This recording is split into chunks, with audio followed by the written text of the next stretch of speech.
हाँ जी, good evening everyone. सिद्धांत पवार आप सभी का आपके अपने यूट्यूब चैनल पे वेलकम करता है। तो जैसा कि आपको पता है, आज अपनी क्लास होने वाली है टेंस के ऊपर, और टेंस में हम आज बात करने वाले हैं पास्ट के परफेक्ट टेंस की।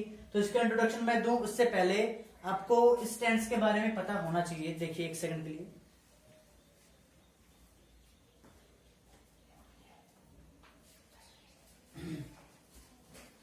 देखिए, तो आज अपन पढ़ने वाले हैं पास्ट का परफेक्ट टेंस। ये क्या है, कैसे अपन इसको यूज करते हैं और इसके वेरियस यूसेज क्या क्या होते हैं। ध्यान से देखिएगा इस नाम को। जैसा कि मैंने बताया, परफेक्ट के पहले मैंने पास्ट लिखा है और after that I have used tense. Tense is nothing but combination of helping verb and main verb. Main verb और हेल्पिंग वर्ब के कॉम्बिनेशन को टेंस कहा जाता है। और अगर मैं पास्ट के परफेक्ट टेंस की बात करता हूं तो ये मेरा होगा पास्ट का पास्ट, यानी कि past of past.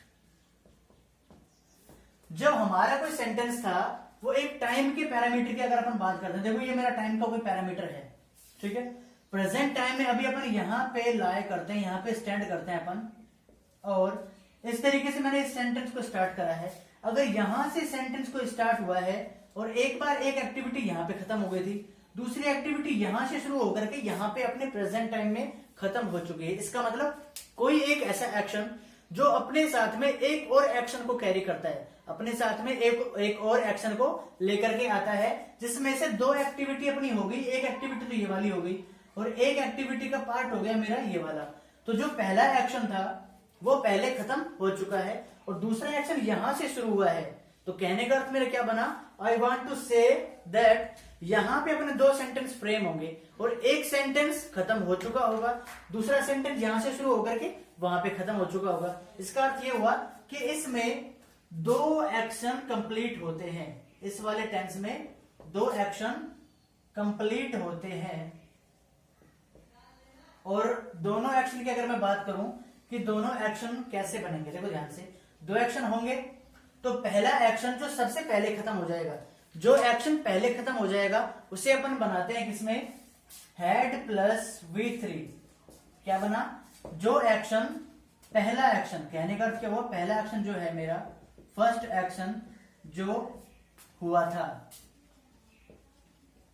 First action जो हुआ था उसे मैं बनाऊंगा हेड प्लस वर्ब की थर्ड फॉर्म में। और इसके बाद में जो मेरा सेकंड एक्शन है, जो मेरा एक्शन नंबर 2 है, एक्शन नंबर जो 2 हुआ था वो मेरा होगा किसमें, ओनली वर्ब की सेकंड फॉर्म में। तो आपको इस टेंस में क्या ध्यान रखना है कि मेरे को हेड के साथ में वर्ब की थर्ड फॉर्म का यूज करना है, और वर्ब की सेकंड फॉर्म का अपन किस सेंस में यूज करेंगे उसको भी अपन डिटेल में पढ़ने वाले हैं। बेसिकली ये तो मेरा आज की क्लास का क्या था, डेमो था कि आज अपन क्या पढ़ने वाले हैं। अब हम स्टार्ट करते हैं आज की क्लास को बड़े जोश और जुनून के साथ में।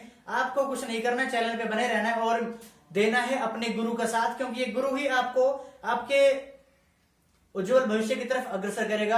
आपके ब्राइट फ्यूचर की, आपके ग्लिटरिंग फ्यूचर की मैं कामना करता हूं, और इसी कामना के साथ में अपने को 5 सेकंड के लिए मां सरस्वती को याद करना है, क्योंकि वो ही विद्या का वर देती है अपने को विद्या का वर देगी और हमें बिल्कुल डरने की आवश्यकता नहीं है। चलिए स्टार्ट करते हैं आज की क्लास को। बिना रुके बिना झुके पढ़ते हुए चलना है अपने को आज की क्लास में। तो दोस्तों, जैसा कि आपको पता है अपन इसे पास्ट का पास्ट कहेंगे और हमें सेंटेंस को कैसे बनाना है इस क्लास में अपन सारी बातें करने वाले हैं, ठीक है। तो इसको मैं कर देता हूं ब्रैकेट में बंद। देखो, पास्ट का पास्ट कहा जाएगा, पास्ट का परफेक्ट टेंस। सबसे पहले आपको क्या ध्यान रखना है, जो काम पहले होगा, आइडेंटिफिकेशन है इसकी।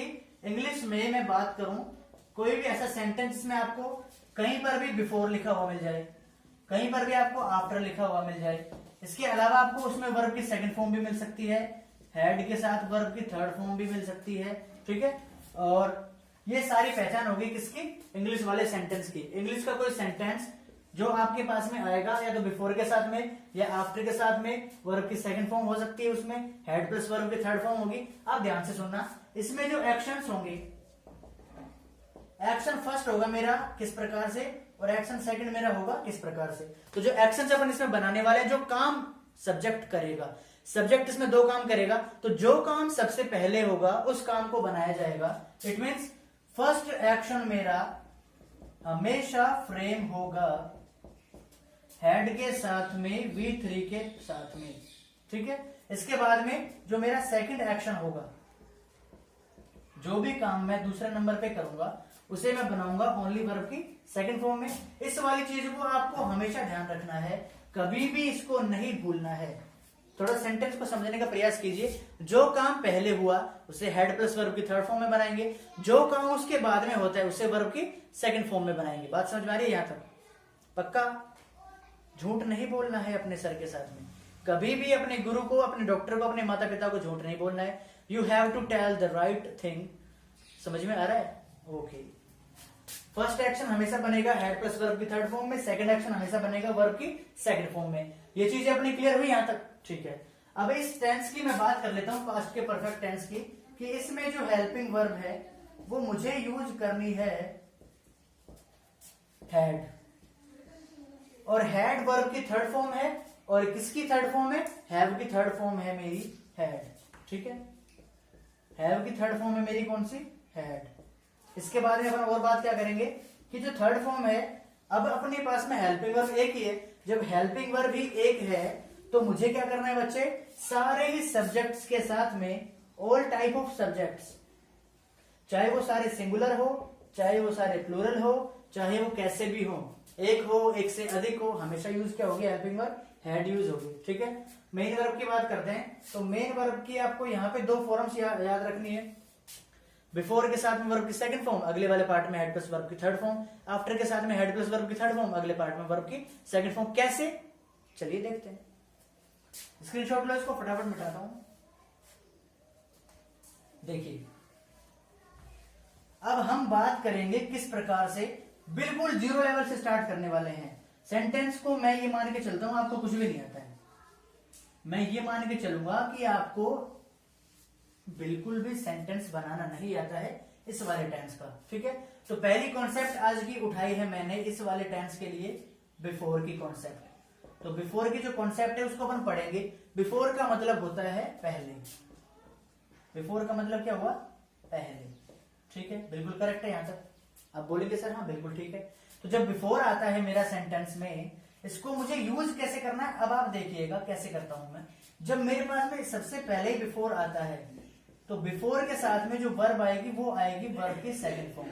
ठीक है, यहां तक बात समझ में आ रही है आपको? बिल्कुल अच्छे से आ रही होगी सर। तो इसके बाद में जो पार्ट है वो मेरा बनेगा हेड प्लस वर्ब की थर्ड फॉर्म में। बनेगा कि नहीं बनेगा? आपको हल्का सा याद रखना है, जब भी बिफोर आता है उसके साथ वर्ब की सेकंड फॉर्म, तो अगले वाले पार्ट में आपको करना है हेड प्लस वर्ब की थर्ड फॉर्म। अब आप कहेंगे सर क्या बिल्कुल हमेशा ऐसे है सेंटेंस?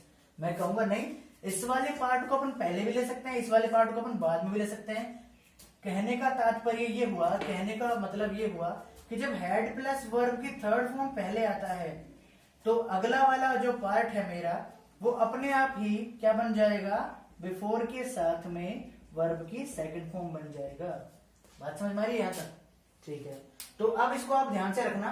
इधर मैं लिख देता हूं इसको आराम से छोटे छोटे अक्षरों में, बिफोर के साथ में वर्ब की सेकंड फॉर्म और अगले वाले में हेड प्लस वर्ब की थर्ड फॉर्म। इसको अपन नहीं मिटाएंगे। इधर वाले को रब कर देता हूं मैं, और सेंटेंस बनाने के लिए आपको ध्यान से देखना पड़ेगा मैं कैसे यूज करता हूं इसको। ठीक है, चलिए सेंटेंस मैंने लिखा, मेरे आने से पहले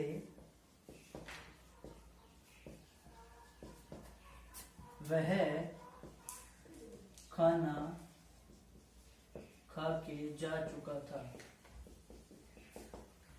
अब इस सेंटेंस को आप पढ़ेंगे कि मेरे आने से पहले वह खाना खा के जा चुका था। सबसे पहली बात और सबसे इंपॉर्टेंट बात, क्या मुझे इसमें बिफोर का यूज कहीं पे नजर आ रहा है? आप कहेंगे हाँ सर मेरे को पहले नजर आ गया। ठीक है, बिल्कुल करेक्ट है यहां तक। ठीक है, ओके। अब सेंटेंस को पहचानो कि पहले कौन सा काम हो रहा है। मेरे आने से पहले वह खाना खा के जा चुका था। इसका मतलब ये हुआ कि पहले उसने खाना खाया, उसके बाद में मैं आया, उसके बाद में मैं आया। तो इसका अर्थ क्या बनेगा कि मैं इस वाले सेंटेंस को बिफोर के साथ में अगर बनाता हूं तो बिफोर के साथ में जो काम बाद में हुआ था, जो काम बाद में हुआ था उसे मुझे बनाना है वर्ब की सेकंड फॉर्म में, और बाद में काम हुआ है मेरा आना, उसके बाद में काम हुआ है, और उससे पहले कौन सा काम हुआ है? मेरा खाना, और किसी व्यक्ति का खाना खा के चले जाना। ठीक है, तो बिफोर के साथ में अब मैं यहां पे सब्जेक्ट ढूंढता हूं मेरा आना। आप कहेंगे सर मेरा क्या सब्जेक्ट बन सकता है? मैं कहूंगा नहीं, कभी भी पजेसिव एडजेक्टिव, पजेसिव केस कभी भी अपना क्या नहीं बन सकता है, सब्जेक्ट नहीं बन सकता है मेरे बच्चे। तो इसीलिए हमें इस मेरे का सब्जेक्ट बनाना पड़ेगा, जो कि क्या बनेगा? I. Before I came, before I came. तो बिफोर के बाद में क्या आपको वर्ब की सेकंड फॉर्म नजर आ रही है? आप कहेंगे हाँ सर बिल्कुल नजर आ रही है। तो एक तो तरीका बन गया मेरे ये बनाने का, before I came he had, अब ही के साथ में helping verb had, he had gone, वह जा चुका था, क्या करके? खाना खा के, वह जा चुका था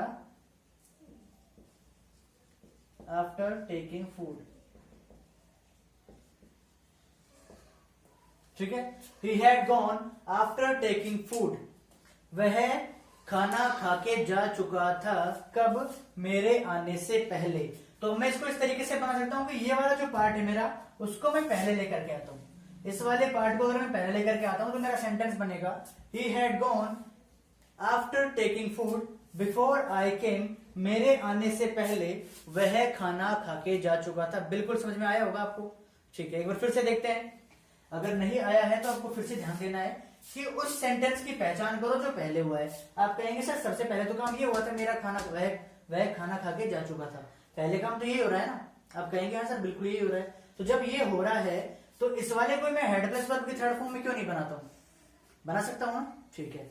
तो मैंने हेड प्लस वर्ब की थर्ड फॉर्म में बनाया, वह खाना खा के जा चुका था, तो ही हैड गॉन, ठीक है, बनाया अपन हेड प्लस वर्ब की थर्ड फॉर्म में। बाकी अपना खाना खा करके चले जाना, ये आ चुका है, ठीक है। तो जो काम इसके बाद में हुआ है यानी कि मेरा आना, तो उसको मैंने बनाया बिफोर के साथ में वर्ब की सेकंड फॉर्म को यूज करते हुए। अब बताओ बात समझ में आ रही है कि नहीं आ रही है? आएगी भाई, समझ में आएगी। समझ में क्यों नहीं आएगी? आपको अपने गुरु पे पूरा विश्वास रखना है। जब आपका गुरु कोई मिस्टेक कमिट नहीं करता है तो आप कैसे कर सकते हो? आप कभी भी कोई गलती नहीं करोगे। बस करना क्या है, आपको पढ़ाई पे ध्यान देना है ओनली, ठीक है बच्चे? ओके, तो इसको मैं रब करता हूं। अब अपन बात करते हैं आफ्टर की। आपको समझ में आ गया होगा, आई एम प्रीटी श्योर।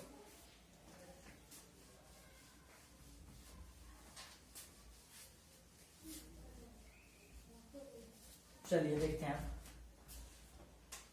अब मेरे पास में कॉन्सेप्ट आया बच्चे आफ्टर का, कि जब मेरे पास में सेंटेंस में आफ्टर का सेंस होगा, आफ्टर का मतलब होता है बाद में। आफ्टर का मतलब क्या होता है? बाद में। और जब ये आता है तो इधर मैंने कॉन्सेप्ट लिखा है कि आफ्टर के साथ में हमेशा आएगा हैड प्लस वर्ब की थर्ड फॉर्म, और उसके बाद में आएगा मेरा वर्ब की सेकंड फॉर्म, ठीक है। क्या बताया आपने? आपने बताया सर कि जब मेरे पास में आफ्टर आएगा तो मुझे यूज करना है हेड प्लस वर्ब की थर्ड फॉर्म का, इसके बाद में मुझे क्या यूज करना? वर्ब की second form. The second form of the verb I have to use here after had plus V3. What I have to do and what I have to use is second form of the verb. Had will be used with after. After is what? It is preposition. ठीक है। अब चलिए बात करते हैं आगे। मैंने कहा आफ्टर का मुझे सेंटेंस को समझना है, तो आप कहोगे सर पिछले वाले में तो आपने ऐसे किया था कि आफ्टर को भी बिफोर को भी चेंज कर दिया था, इंटरचेंज कर दिया था, तो उसको भी अपन कर सकते हैं। अगर मैं वर्ब की सेकंड फॉर्म को पहले लेकर के आता हूँ और आफ्टर के साथ में हेड प्लस V3 को बाद में लेके जाना चाहता हूँ, तो बिल्कुल आराम से ले जा सकता हूं मैं। वी के साथ में सेकंड फॉर्म आ गई, अगले वाले में मैंने यूज करा है आफ्टर का, तो आफ्टर के बाद में मुझे यूज क्या करना है बच्चे? ध्यान से सुनो, हेड प्लस V3, ठीक है।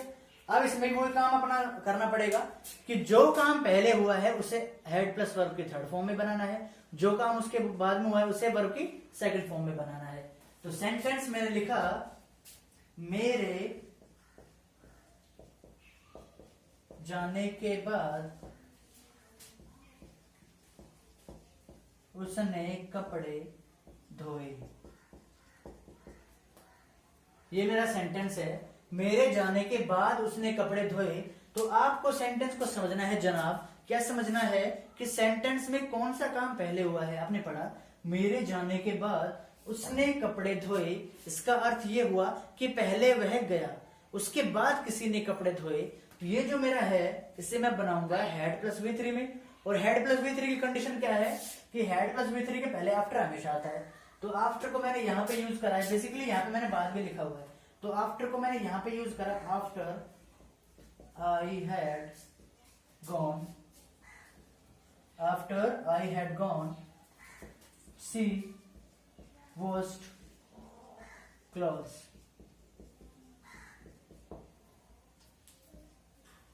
ठीक है, चलिए देखते हैं। तो जो मेरा हेड है इसके साथ में V3 है और इससे पहले मेरा क्या है, आफ्टर है। सी के बाद में जो वर्ब की सेकंड फॉर्म है वो किसकी सेकंड फॉर्म है, वॉश की, और वॉश का मतलब होता है धोना। ठीक है, अब इसको ध्यान से देखोगे, मैंने कहा जब मैं इसे इंटरचेंज कर सकता हूं तो इसको भी तो कर सकता हूं। मैं पहले इस वाले एक्शन को लेकर के आ सकता हूं, she washed clothes after I had gone. अब बताओ समझ में आया कि नहीं आया, कमेंट करो फटाफट, समझ में आया कि नहीं आया। ठीक है, मैं देख रहा हूँ किसको समझ में नहीं आया, कमेंट करो फटाफट। जिसको नहीं आया है मेरे व्हाट्सएप पे कांटेक्ट कर सकते हो, और मेरा व्हाट्सएप नंबर है 9928764284। ठीक है, 9928764284। जिसको समझ में नहीं आया फटाफट अपने अपने मैसेज फटाफट करो मेरे व्हाट्सएप पे। समझ में नहीं आया होगा तो वापस एक बार देखते हैं। जब आफ्टर आएगा तो आफ्टर के साथ में हमेशा हेड प्लस वर्ब की थर्ड फॉर्म होगी, अगले पार्ट में वर्ब की सेकंड फॉर्म होगी। इससे अगर अपन इंटरचेंज करेंगे तो पहले वर्ब की सेकंड फॉर्म आ जाएगी, इसके बाद में आफ्टर के बाद में हेड प्लस V3 आ जाएगा। जो काम पहले हुआ है वो हेड प्लस V3 में जाएगा, जो काम उसके बाद में हुआ है उसे अपन वर्ब की सेकंड फॉर्म में बनाएंगे। सेंटेंस मैंने देखा, मेरे जाने के बाद उसने कपड़े धोए, तो यहाँ पे जो कपड़े धोने का काम है वो हुआ है बाद में, पहले काम हुआ था उसका जाना, यानी कि मेरा जाना। तो आफ्टर आई हैड गॉन, मेरे जाने के बाद में सी वॉश्ड क्लोथ्स। बिल्कुल समझ में आ रहा है कि नहीं आ रहा है? ठीक है, चलिए और देखते हैं सवाल।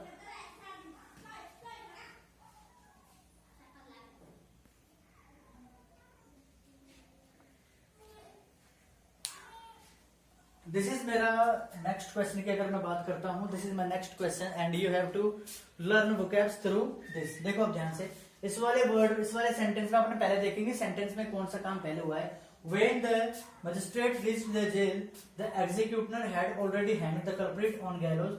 तो जो मजिस्ट्रेट है वो जेल में पहुंचता है, उससे पहले ही किसने, एग्जीक्यूटर ने उस कल्प्रिट को, उस मुजरिम को क्या कर दिया था, फांसी के फंदे पर लटका दिया था, फांसी के तख्ते पर लटका दिया था। तो अब इससे रिलेटेड कुछ वोकैब्स अपन देखेंगे। उससे पहले अपन को देखना है कि कौन सा काम हुआ है पहले हुआ है फांसी पर लटका देना, उसके बाद में पहुंचा है और अपना मजिस्ट्रेट। ठीक है, अब ध्यान से देखेंगे आप। पहला वर्ड मैंने लिया है मजिस्ट्रेट को। मजिस्ट्रेट को अपन बोलते हैं डिस्ट्रिक्ट मजिस्ट्रेट हो गया, अपन कलेक्टर भी बोल सकते हैं। तो मजिस्ट्रेट का मतलब होता है, पहली वोकैब है मेरी कलेक्टर, डिस्ट्रिक्ट कलेक्टर जिसे अपन बोलते हैं। ठीक है, मजिस्ट्रेट की वोकैब पहले क्या है, कलेक्टर है। नंबर 2 पे बात करेंगे, रीच और अराइव। अब रीच और अराइव में क्या अंतर है, ध्यान से देखिएगा। रीच एंड अराइव, ये मेरे पास में 2 वर्ब आ गए। देखो, जब आप कहीं से गंतव्य स्थान से अपनी इस जगह पे आ रहे हैं तो अपन अराइव का यूज करते हैं। ठीक है, लेकिन अगर अपन यहां से जाते हैं और कहीं जगह पर पहुंच जाते हैं तो वो मेरा रीच कहलाता है। डेस्टिनेशन अगर अपने को कहीं पहुंचना है, कहीं से आते हैं तब तो अपन क्या लगाएंगे, अराइव लगाएंगे। कहीं पर जाते हैं तो पहुंच जाते हैं डेस्टिनेशन पे, दैट इज कॉल्ड रीच। ठीक है, after the word I have written jail, jail की वोकैब देखो, जो जेल है मेरा उसकी क्या क्या वोकैब हो सकती है। देखो, प्रिजन को भी अपन जेल बोलते हैं। ठीक है, सेल को भी अपन जेल बोलते हैं। इसके अलावा मैं बताऊं, लॉक अप को भी अपन क्या बोलते हैं, जेल बोलते हैं। तो ये मेरी वोकैब हो गई जेल से रिलेटेड। आफ्टर दैट एक वर्ड है एग्जीक्यूटनर। तो एग्जीक्यूटनर का मतलब होता है वह व्यक्ति जो मुजरिम को फांसी के फंदे पर, फांसी के तख्ते पर लटकाता है, और इसको हम बोलते हैं जल्लाद, और इसे हम बोलेंगे इंग्लिश में हैंगमैन। हिंदी में क्या बोलेंगे, इसे जल्लाद बोला जाएगा, और इंग्लिश में बोला जाएगा इसे क्या, हैंगमैन। After that hanged. अभी जो हैंग है इसका मतलब होता है फांसी के फंदे पर लटकाना। इस वाली हैंग की सेकंड फॉर्म होती है हैंग्ड, थर्ड फॉर्म होती है हैंग्ड, और एक वर्ब है मेरी हैंग जिसका मतलब होता है कपड़े वपड़े टांगना, तो उसकी सेकंड फॉर्म होती है हंग, थर्ड फॉर्म होती है हैंग। ठीक है, चलिए आगे देखते हैं। कल्प्रिट का मतलब होता है मुजरिम, और कल्प्रिट की मैं बात करूं तो कल्प्रिट होता है अपना अक्यूज्ड, कल्प्रिट होता है अपना प्रिजनर, कल्प्रिट होता है अपना क्रिमिनल। ठीक है, इन सारे ही वर्ड्स का मतलब होता है कोई अपना अपराधी। कल्प्रिट बोल दो, अक्यूज्ड बोल दो, प्रिजनर बोल दो, क्रिमिनल बोल दो। ठीक है, बिल्कुल बात समझ में आ रही होगी आपको। नेक्स्ट है मेरा गैलोज। तो इस गैलोज का मतलब होता है फांसी का तख्ता, फांसी का तख्ता। और फांसी का जो फंदा होता है उस फांसी के फंदे को बोला जाता है नूज, NOOSE। नूज मतलब होता है फांसी का फंदा। ठीक है, आपको इस वाले सेंटेंस से कितने सारी वोकैब्स लर्न करने को मिली होगी। You can see on the board which I have written right now and which I have written so far. Clear. तो आज की क्लास में अपन ने बात की है पास्ट के परफेक्ट टेंस की, जिसको अपन बोलेंगे पास्ट का पास्ट टेंस बोला जाता है। जो एक्शन पहले हुआ उसे अपन हैड प्लस V3 में बना लेंगे, जो उसके बाद में एक्शन होता है उसे अपन वर्ब की सेकंड फॉर्म में बना लेंगे। इसमें मैंने बेसिकली दो प्रेपोजिशंस का यूज सिखाया है आपको, बिफोर का और आफ्टर का। जब दोनों को अपन यूज करते हैं तो किस तरीके से सेंटेंस को फ्रेम करा है वो भी अभी मैंने आपको दिखाया है कि हिंदी का भी कोई सेंटेंस अगर आता है तो उसको कैसे बना सकते हैं। ठीक है, और इंग्लिश का कोई सेंटेंस है तो उसको अपन कैसे पहचानेंगे, उसके लिए मैंने आपको ये वाला एग्जांपल दे दिया है। क्लियर है यहाँ तक बातें। तो अगर आपको ये मेरा इनिशिएटिव अच्छा लगा है then you have to do what, subscribe the channel, press the bell icon. After that what will happen, you will get the further notification of my upcoming videos which I will upload on my YouTube channel जिसका नाम है Comprehend English with सिद्धांत पवार। इसके अलावा एक चीज और आपको ध्यान रखनी है, Comprehend English with सिद्धांत पवार की जगह पे अगर आप सिद्धांत पवार भी टाइप कर दें तब भी आप मेरे चैनल पे पहुंच जाएंगे, और वहां पे आपको जो भी वीडियोस दे रखी है 99 के आसपास वीडियोस हो चुकी है, सारी वीडियोस अगर आप देखते हैं तो आपकी जो नॉलेज है 7वें आसमान पे पहुंच जाएगी, पीक पे पहुंच जाएगी, एक्मे पर पहुंच जाएगी। क्लियर। चलिए मिलते हैं कल। Okay bye, cheers.